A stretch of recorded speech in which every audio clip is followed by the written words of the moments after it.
Shabbat Shalom, everyone. Good morning to you. It's a rainy day in Texarkana, USA. But this is Bill Bullock, and I'm coming to you live today from the Biblical Lifestyle Center here in Texarkana. It's the Sabbath of Parsha Beshelach, the 16th subdivision of the great Torah story. This is the section, the first week we're out of Egypt. We have come out of Egypt, out of Mitzrayim, out of bondage, and it is time for us to begin to contemplate what it means to be the people of the living God, the people of the great King, the people of the Creator. Whenever He called us my people, we didn't really know what that meant, but now we're finding out a little bit about what it means to be the people of the Holy One. Well, beloved, it is our time to visit about the song of the sea, about the manna from heaven, about water coming from a rock, about a pillar of fire and cloud. This is the season of the first wilderness. This is the wilderness in which we need to detox, and we need to unleaven, and we need to come together in ways that we never thought we could. We've been every man for himself, every person for himself. We just in the survival mode in Egypt. And even as we came out of Egypt, we were all individual, independent. We were all working on our individual relationships, just trying to get ahead, just trying to stay alive. And now we become this great nation. We don't know what that means. We don't know what it entails. We don't know how it's gonna change our lives, change our approach. But this is the season of detoxifying from all the darkness and the pain and the trauma that we've experienced in Egypt in our years of bondage, in our season of oppression. We're coming out of that. Our eyes are becoming open. Our hearts are becoming awake again. We're beginning to feel like there's something to live for again. That there's hope, that there's a future, that there's a place that we're called to be, and a mission we're called to act in and fulfill. And there's an awakening going on, and a joy. And we have to realize that with that comes the carryover effects of the toxicity of the places we've been. We've been in some dark places. We've been with some dark-minded, dark-hearted, hard-hearted, cruel people. We have had wounds, we have had scars, and so we have psychological trauma and issues.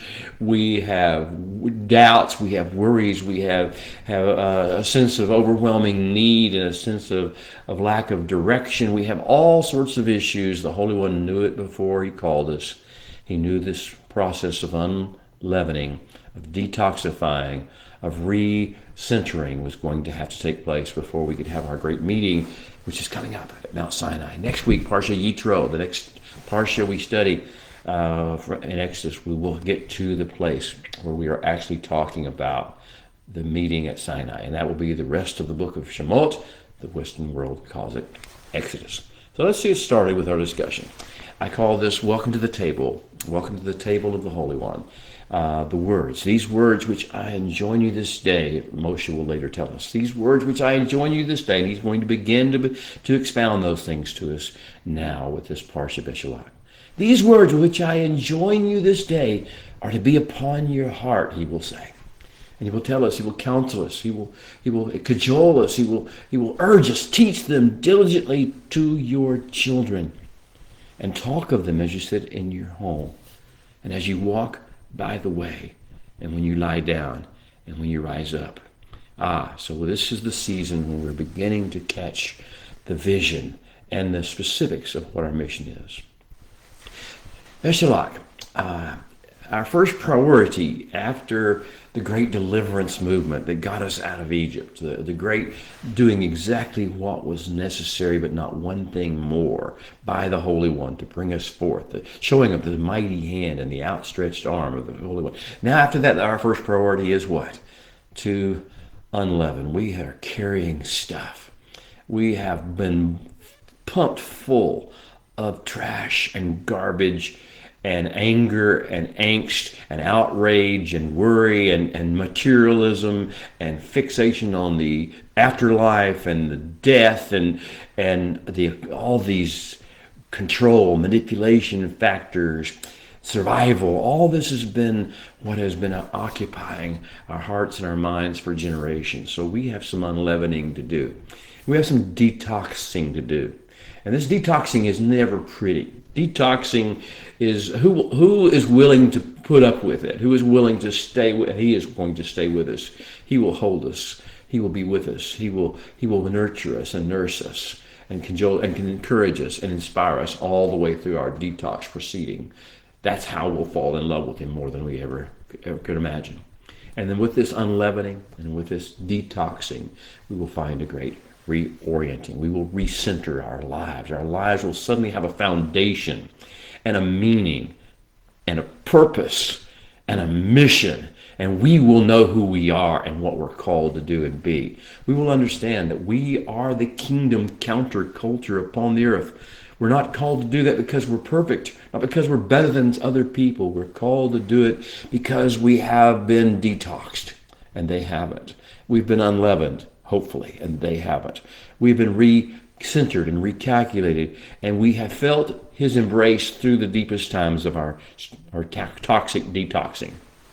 So that's why we will become the counterbalance to what? To the Ra. The English Bibles call it evil, but it's not. It's about the idea that every human being is, if into his fallen state, becomes narcissistic, self-obsessed, wanting only what it wants. The heart wants what it wants, they say.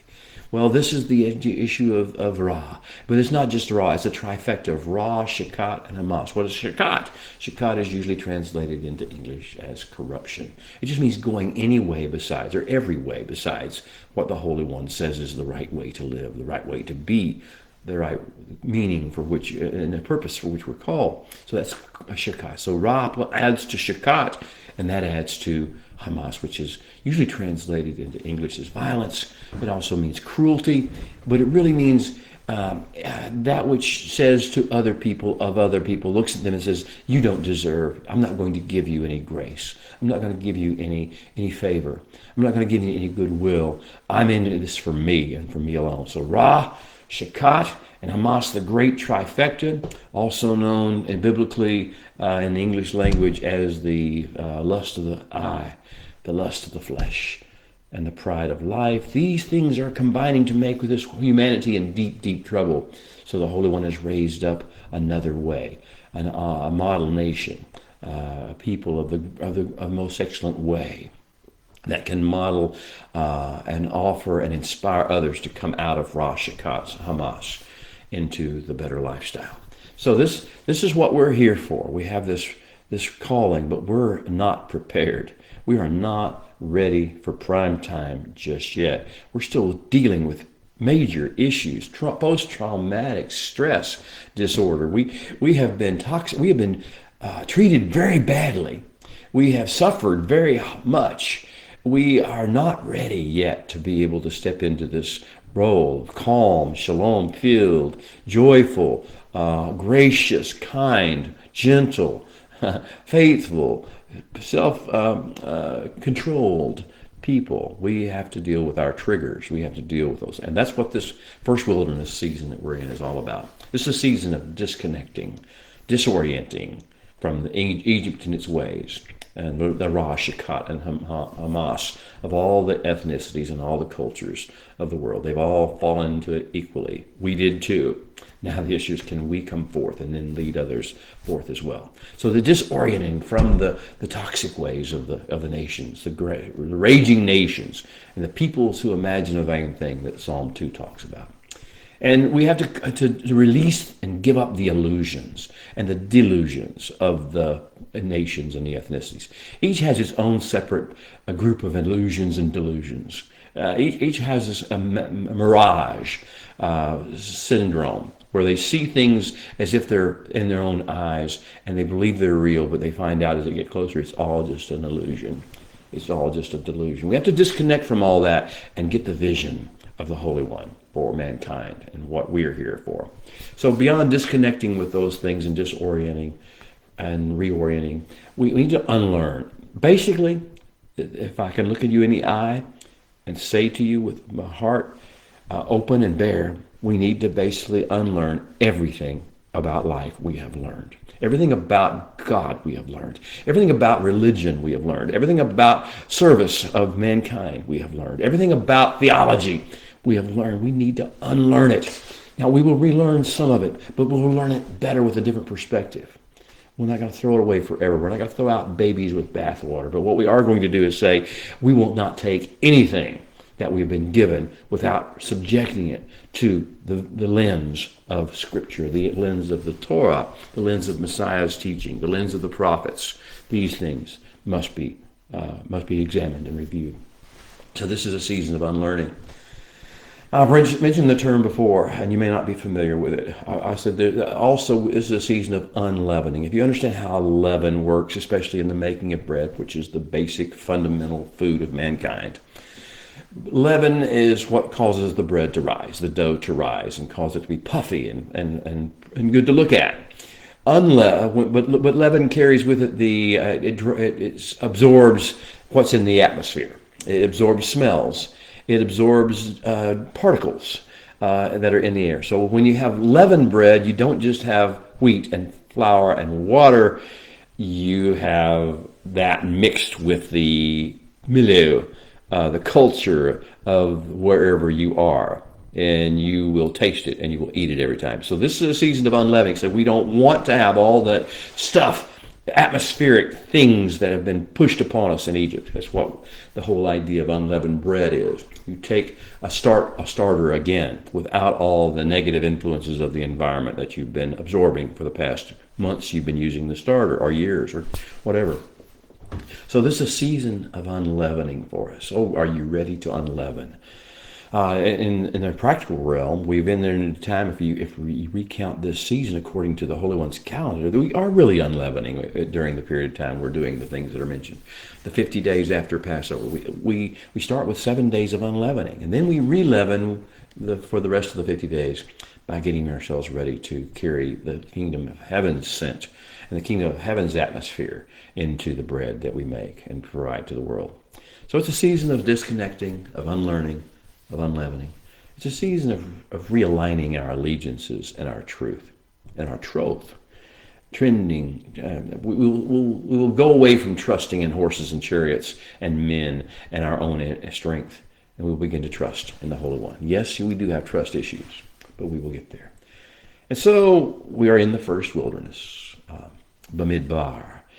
Before we get to Sinai, there will be a second wilderness that will begin with the book of Numbers, and we start moving through that process, and the rest of the book of Torah is about the second wilderness, the greater wilderness. But this is the lesser wilderness. This is the detox location. This is where we have to get rid of a bunch of stuff. Not everything, but we'll get rid of as much as we need to get rid of in order to be prepared to meet with our King at Mount Sinai, to be able to receive the download from heaven, not to be able to fully understand it, but to be able to at least receive it and begin to embrace and begin to connect with it, this great revelation of the 10 words and beyond the 10 words to the fuller, the greater Torah, which builds upon the 10 words, like the finishing work of the house builds upon the foundation and the framework thereof. So there's a 10-phase life cycle that we're about to begin. We just left Mitzrayim, which is the first. That means we're just in complete denial, and we're connected and immersed in and attracted to and live by the ways of the world around us, the nations around us, the cultures, the ethnicities. We think we're a certain thing because we've got a skin color. We think we're a certain thing because we got a history of religion. We think we're a certain thing because we're on a certain political side of a particular issue or several issues. And so who do we think we are? Mitzrayim. And then we are led into this part, which is the lesser wilderness. There will be 8 more stages. Sinai is the next one. You've already talked about it. And the greater wilderness, I've talked about that. I won't go into the rest of them. You can look back to last week's Parsha, last week's study, and I talked about those 10 phases of the great nation of Israel. We were called to be a great nation. The Holy One told Abraham back in chapter 12 of Genesis when he first began this initiative, this counterculture initiative. He said that I will make of you a great nation. This great nation is to be the kingdom counterculture. So these are the chronicles of the building of that nation. Now, here we are, out of Egypt, but not yet ready for Sinai. Traumatized, broken, angry, easily triggered by numerous things, easily seduced, easily deceived, easily tempted, easily tried, easily offended. Well, this is where we are. Now we've got to learn how to become more like the Holy One and more like Joseph was. Joseph, whose bones we carry. Well, let me just ask you a question. If you were the Holy One, and you're not, and I'm not, but we use this imaginary exercise in order to begin to see what is going through his mind, perhaps, and he's going to do about what he's going to do in the next few 2 weeks. Considering what we as a people, as B'nai Israel, and as the world, the people of the world who are coming out, along with us, the great mixed multitude, as considering what has just happened, what we've just been through, the years, the decades, centuries, millennia of human trafficking and abuse by the power mongers of the world and the occult masters of the world.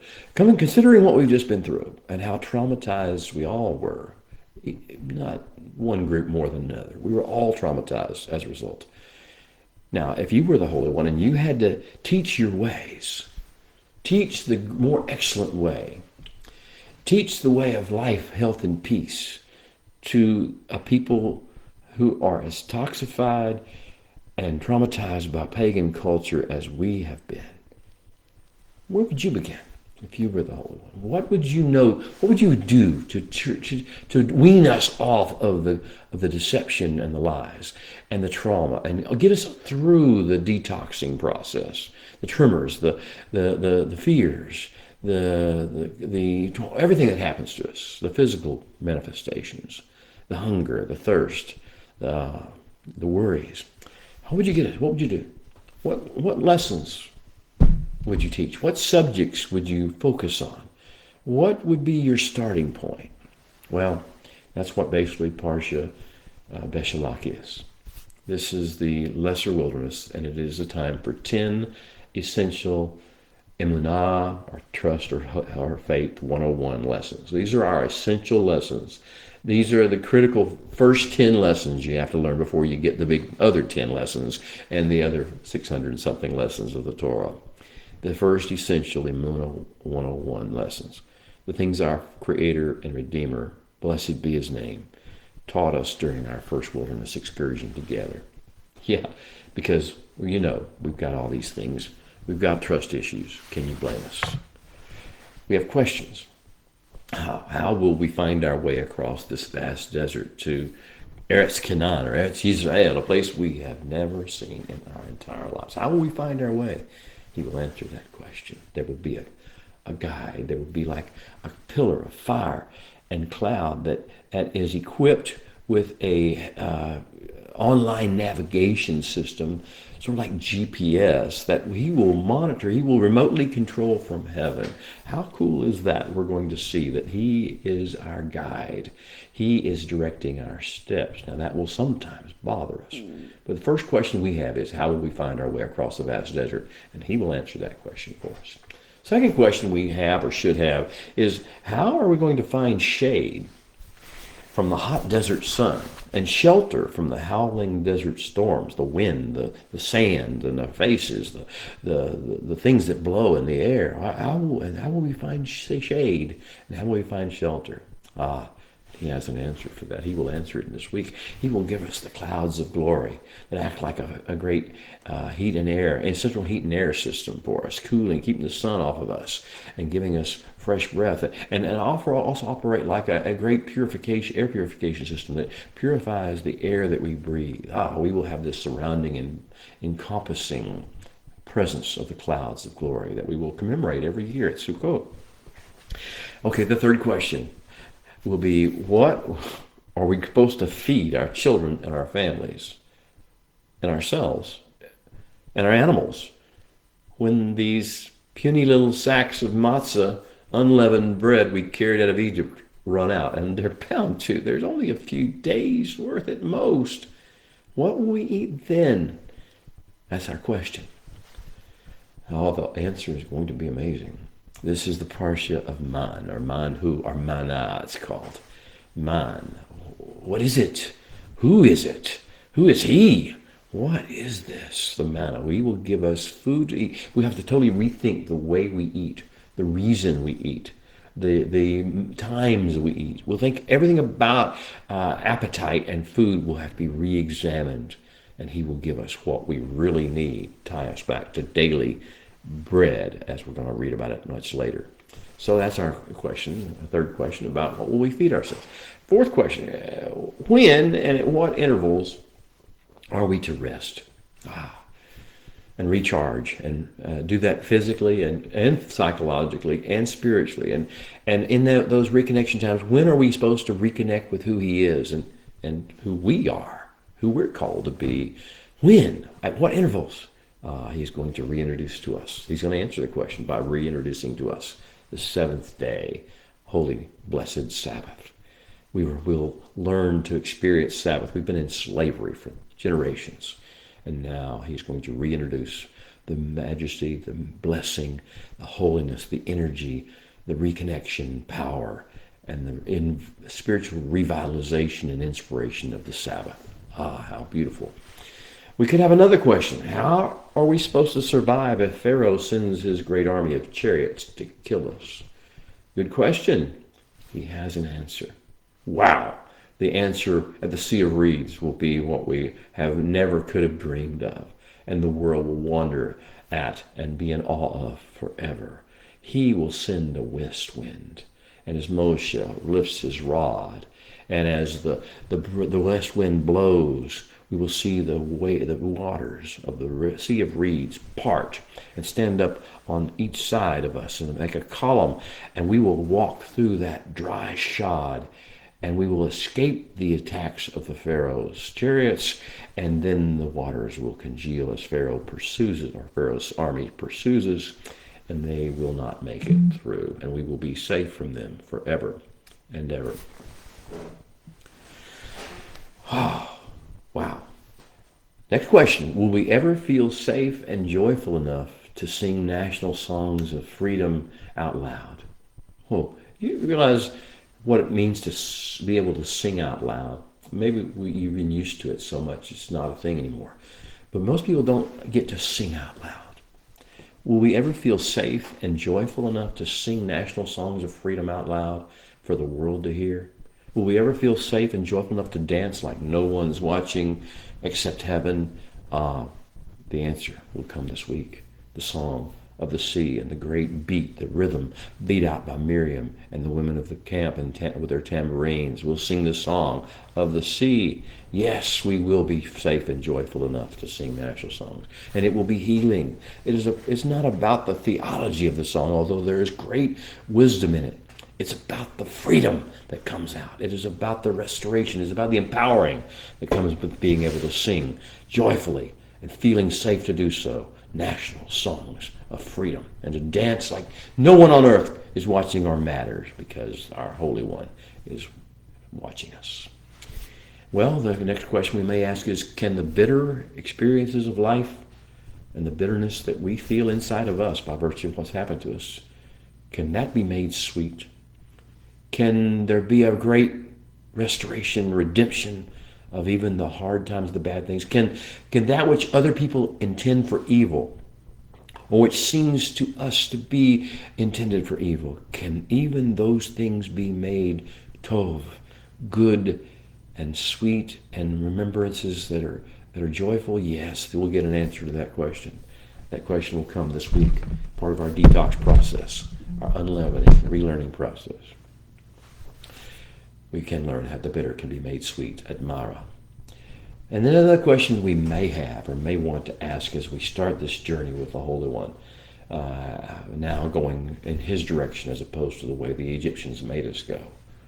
Where will we get the energy and the inspiration we're going to need? Where will we get the guidance to keep us moving in the right direction? Not distracted, not pulled away, seduced by other voices. And also keep us healthy. We'll find out the Holy One will use His own words. The way in which He's created the earth and the heavens, He will use that to give us the energy and the inspiration and the guidance to keep us moving forward, to keep us free from deception, to keep us healthy and strong. He will say, I will send my words to heal you. If as when and to the extent you shema my voice, this is what we'll learn at Mara as well. And then the next question we might ask is, what will we drink? What will we give our children and animals to drink? This is a basic need of humanity, to thirst and to have our thirst quenched. How will we do this when we're miles away from still waters or a wadi or an oasis or a river? How will we do this? He's going to answer that question with water from a rock of all things that follows us throughout the wilderness wanderings. How amazing will this be? Another question we might ask is, how are we supposed to defend ourselves and our families if we get attacked by desert raiders, Amalekites? How are we supposed to defend? We're basically a bunch of former slaves that made bricks for Pharaoh's building projects. We're not unified. We don't have an army. The Holy One will answer the question. He will raise up Yehoshua to be our captain, and he will give us the direction and guidance, and he will have us to have our leaders. Our leader, in this case Moshe, keep his hands raised to heaven, seeing the focus being the will of the Holy One being done, not our vengeance upon the enemies. Wow, he will answer these questions. Oh, there's one more. Maybe it's the biggest of all, the questions we might ask. How are we going to unlearn the toxic ways of thinking and speaking and reacting and behaving that we picked up in our various houses of bondage? How are we going to get clean? How are we going to get back to where we can actually be healthy and strong and be a good influence on the world? How will we get there? He's going to answer that. He's going to be present with us. His presence and his constant love and showering with his ways and his wisdom, his direction, his shepherd's guidance. Those things will enable us to unlearn the toxic ways of thinking, speaking, reacting, and behaving that we picked up in our houses of bondage. Okay. Now, one of the most important questions we could ask is, who should we trust, and who should we not trust? This is a hard lesson of life. We want to trust men because we see them. We want to trust movements. We want to trust nations. We want to trust ethnic groups. We want to trust our own ethnic group. We want to trust our heart. We want to trust what seems like the intelligence, the pseudo-intelligentsia of the world. We want to trust the elites.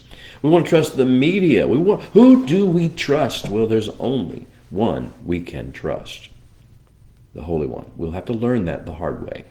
This is our detox process. We can't trust ourselves. We can't trust our leaders. We can't trust our hearts. We can't trust our eyes. We can't trust our ears. We can't trust what anyone tries to tell us. We can't trust what the books tell us. We can't trust what the theologies tell us. We must learn this for ourselves. We must learn to trust the Holy One. Bitakon, emunah, these two things combined, learning to throw our lives totally on the hands of the Holy One. It is not easy to do that, and it is a process of learning. You don't get born with it. You don't get reborn with it. You don't get delivered with it. You have seed, and you have to grow that seed, nurture it like a tree, and it will become, if it's nurtured, if it's planted by the streams of living water, it'll become like a tree that brings forth fruit in its season. And that's what you want, right? This trust thing. All right. Let's sing our call to worship, and we'll be just about ready to jump into the text, and I'll have a few more words, and we'll commend you to your studies personally. This is the Baraku. I'll sing it in Hebrew. It's intended for your neshama, your spirit, eternal spirit within you. And if you know it in your mind, great. If that's not the case, then that's okay too. I'll give you the Hebrew. Baruch Adonai Hamvorach. Baruch Adonai Hamvorach Leolam Vayed. Baruch Atah Adonai Eloheinu Melech HaOlam Asher Bachar Banu Mikol Ha'amin V'natan Lanu Et Torato. Baruch Atah Adonai Noten HaTorah. So be it. Ken. Amen. And now may you open our eyes, O Holy One, that we may see wondrous things in your Torah, for we are just strangers in this earth. So do not hide your commandments, instructions from us. Well, the final words of Parsha Bo last week that hinted to what is to come were V'haya la'ot al yadecha. And these words are to be a sign upon your hands. The story of our deliverance is what words he's talking about. These words are to be a sign upon your hand. V'haya la'ot, the signs will be upon your hand. Ul ta'afot abein anecha, and you are to bind them as a lens upon over your eyes. So you process everything you see through them. These words, that is, the story, that is. Ki v'chozech yad hotzianu Adonai mimitzrayim. For with a strong hand the Holy One delivered you from the land of compression and straits. And now the opening lines of Beshelach. Now that we have our context, here's this week's wisdom. Download. Bayehi Beshelach paro et ha'am. And when Pharaoh expelled, cast out the people. Velo nacham Elohim derek eretz Pilishtim. The Holy One, the Eternal One, did not lead them on the way that takes them to the land of the Philistines, the warlords. Ki karohu, even though that would have been close. Ki amar Elohim pen yinachem, for the Holy One said, issued a throne room decree from his own throne, ha'am biro ta'am milchama. And the people, ha'am, if they encounter warfare, if they get contests over even the bread they eat, Veshavu Mitzrayim, they may turn back and go to Egypt, go back home to Egypt. So, Vayasev Elohim et ha'am. So God routed the people around circuitously, like a shepherd's circuit. Derek Hamidbar Yam Suf, and he led them around by the way of the Sea of Reeds. Vachamushim Atlu Mi'eretz Mitzrayim, and the Bnei Israel came up Hamushim from the land of Egypt. Well, we are about to be introduced to the leadership of the Holy One. The great shepherd paradigm. You understand that we're going to read, and everyone will become familiar over the time with the issue of the great shepherd. And I want to talk to you a little bit about that right now. I want to talk to you about the fact that he wants us to see him as our good shepherd, our great shepherd. He is the one who leads us. All our steps, including our times of warfare, are ordained by him. He is watching over us. He is leading us through the wilderness, this first wilderness. He is leading us in the detox process. He knows what buttons to push, what triggers to pull. He knows what to do to get us to confront our worst fears, to overcome our worst traumas, and to be able to at least receive without running away whenever, completely running away from the mountain at least, whenever we receive his great download of our identity and our mission and our purpose, which he's about to give us at Sinai. So he is leading us around. And that means that according to Psalm 23, which is the great picture of him as the good shepherd, we have a date with green pastures. I believe you'll see a little bit of that at the place we know as Elim, where there were all these date palm trees and full fruit, and there were 12 springs for us to drink water from. Great things. And he will lead us beside the still waters, and that's by the Sea of Reeds. We have a date, an appointment by the still waters of the Sea of Reeds and beyond. And we have a date, we have an appointment with his restoration, renewing of our souls. Now, the soul is the mind. We need to have our renewing of our minds in the wilderness, in this first wilderness. We need to have a renewing of our wills, a changing of the way we make our decisions and choose what we want in life in the wilderness. We need to have a renewing of our emotions. Mind, will, and emotions make up the nephesh, the soul. We need to have a whole new way of approaching emotion and dealing with emotion and channeling emotion and turning the handoff from emotion to the renewed will and the renewed mind and the goal, the game plan, the plan of the Holy One for restoration and redemption. So this is the restoration, renewing of our souls. We have a date for that. We have a date. We have an appointment for His leading in paths of righteousness. His paths, that is, for His name's sake. We've been doing everything for ourselves and for our own survival and for our own benefit and our own blessing. You just know this you'll learn in the wilderness to do things according to my leading, on my paths, for my name's sake. It's bigger than you, although you're a big part of it. And then we're going to have a date and an appointment with the Valley of the Shadow of Death. And that's where we will meet and really begin to really appreciate His presence. You are with me. And His rod and His staff. And they will comfort us. We will get our comfort not from somebody counseling us or telling us nice things or taking our money. We will get our comfort from His rod and His staff, His discipline, and yet His protection. We have a date with a table set for us in the presence of enemies. We have a date set with a horn of anointing oil for our head. And I believe we're talking about David here and the whole idea of Samuel anointing his head with oil and then Messiah being anointed with oil as well. And then we have a cup that overflows. The cup that overflows. We will see how this flows its way out. And we have a date with that because our good shepherd is leading us around. We have a good shepherd with goodness and mercy trail dust, I call it. The fact that goodness and mercy follows us all the days of our lives. Goodness and mercy. We have seen much the opposite. We have seen men's cruelty, and we have seen men's unforgiveness and lack of mercy and lack of love. But we're going to see goodness and mercy following us. It will be loosed by us as we walk upon the earth. This is the more excellent way, that instead of leaving a trail of debris, we leave a trail of goodness and mercy behind us. We will have a date with the Holy One's house and His chamber. Surely I will dwell in the house of the Holy One forever. Many extended days. Orech Yomim in Hebrew. King James Version says forever. We will dwell in the house.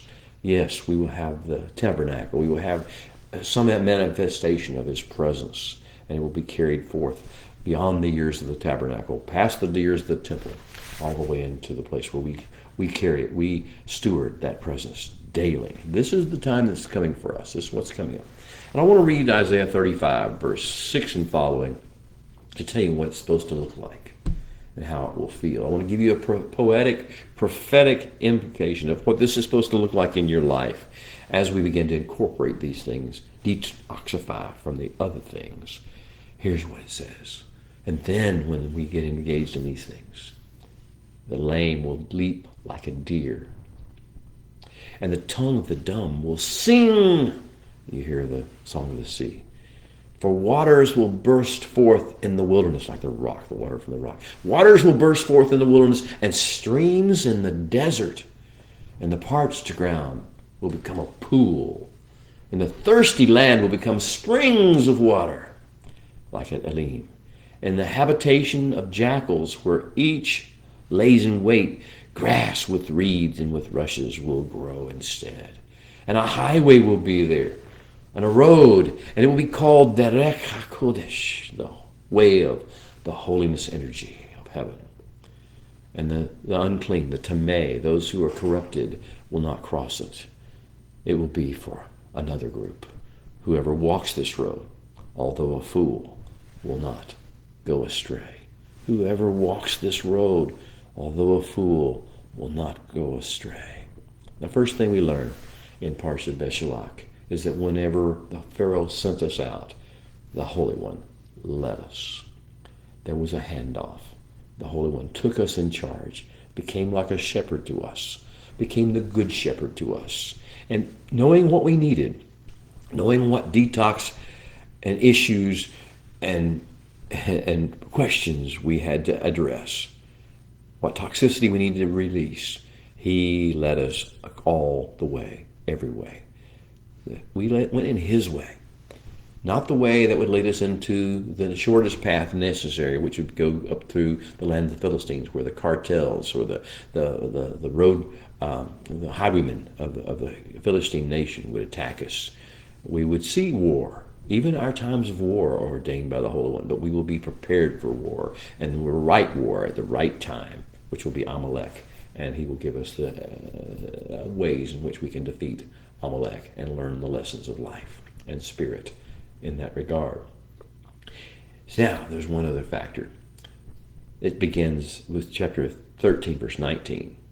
And it says something strange, that whenever they left, whenever Moshe and the people left Egypt, and they carried with them the bones of Yosef.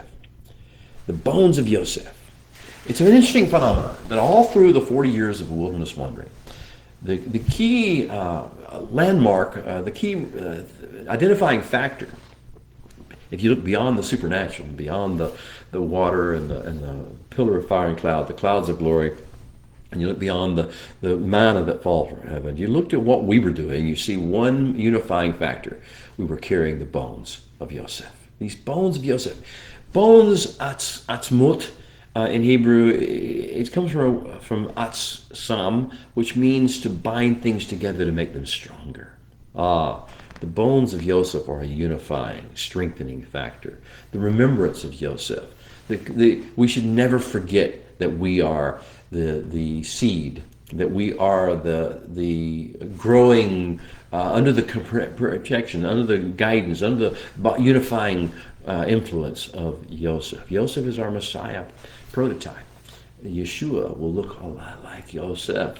As a matter of fact, he will be almost indistinguishable at certain stages as far as, is this the same one as Yosef was? Because he begins to behave the way Yosef did.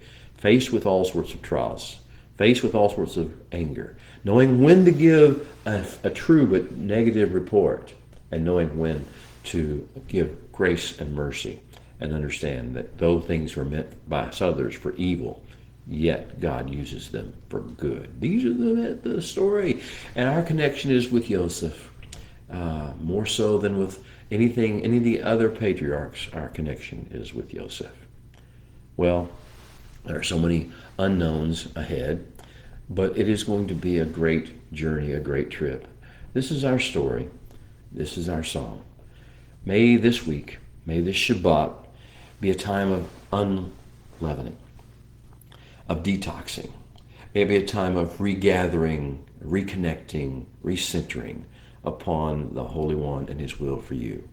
May He hold you when you suffer the pangs of detoxification and withdrawal from the things of the world. May He re-educate you, re-leaven you with regard to the things of heaven, the ways to look at food, the ways to look at drink, the ways to look at protection, safety, security, the ways to look at your family and its mission and its purpose, and your personal mission and purpose and destiny as well. Well, next week we go to Parsha Yitro, the 17th Parsha of Torah. It will begin with chapter 18, verse 1. I ask you who we are to trust. We're going to find that there's one that really makes us want to trust Him really badly. And we'll make the mistake of trusting in Yitro, the sheik of Midian, the priest of Midian. Well, that's for next week. And then we go to Mount Sinai. And He tells us, okay, now that you've seen the worst of men, let me show you the best of heaven. Beloved, if you've enjoyed your time with me today, or if you have something you'd like to say, a prayer request, a praise report, a comment, a question, please feel free to put it in the comments section, and I will try to get back to it. I will pray over everyone and every place that you list as being a place where you're speaking from. Blessings to you. Shabbat Shalom.